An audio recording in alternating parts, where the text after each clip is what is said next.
આજે હોળીનો પાવન તહેવાર છે। દેશભરમાં હોળીની ધામધૂમથી ઉજવણી થશે। અનેક વિસ્તારોમાં હોળિકા દહનની તૈયારીઓ શરૂ કરી દેવામાં આવી છે। ક્યાંક લાકડા તો ક્યાંક વૈદિક હોળી કરવામાં આવી રહી છે।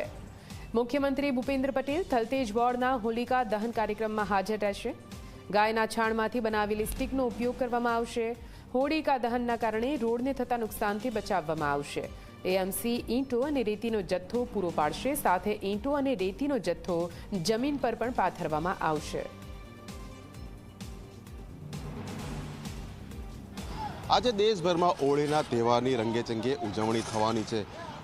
અમદાવાદ સહિત રાજ્યના જુદા જુદા નગરો શહેરોમાં મોડી સાંજે હોળિકા દહન થશે। ત્યારે અમદાવાદની વાત કરીએ તો આ વખતે મ્યુનિસિપલ કોર્પોરેશન દ્વારા એક નવતર પ્રયોગ કરવામાં આવ્યો છે। કારણ કે દર વર્ષે જ્યારે હોળિકા દહન થાય છે તો હોળીની સ્થાપના સમયે મોટા ભાગના લોકો રોડમાં ખાડો ખોદે છે અને તે બાદ હોળીની સ્થાપના કરે છે। પરંતુ આ વખતે મ્યુનિસિપલ કોર્પોરેશન દ્વારા શહેરના તમામ 48 વોર્ડમાં નાગરિકોને કોર્પોરેટરની મદદથી રેતી અને ઈંટોનો જથ્થો પૂરો પાડવામાં આવ્યો છે, જેનો ઉપયોગ રોડની ઉપર ઢગલો કરવામાં આવે છે અને તેની ઉપર હોળિકાનું સર્જન કરવામાં આવે છે। આપ જોઈ શકો છો હાલમાં નવા વાડજનો આ વિસ્તાર છે કે જ્યાં નીચેની તરફ આપ જોઈ શકો છો પહેલાં તો ઈંટો મૂકવામાં આવી છે, તેની ઉપર રેતીનો ઢગલો કરવામાં આવ્યો છે અને આખરમાં હોળિકા દહન માટેનું જે મટીરિયલ છે એટલે કે લાકડા છે, ભૂસું છે, છાણા છે, આ સહિતનું જે જથ્થો છે તે મૂકવામાં આવ્યો છે।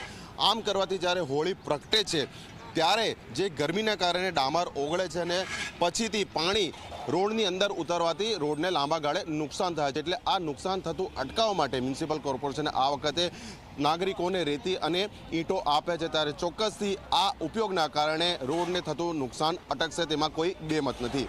કેમેરા પર્સન મુકેશ ચૌહાણ સાથે અર્પણ કાયદાવાલા ઝી મીડિયા, અમદાવાદ।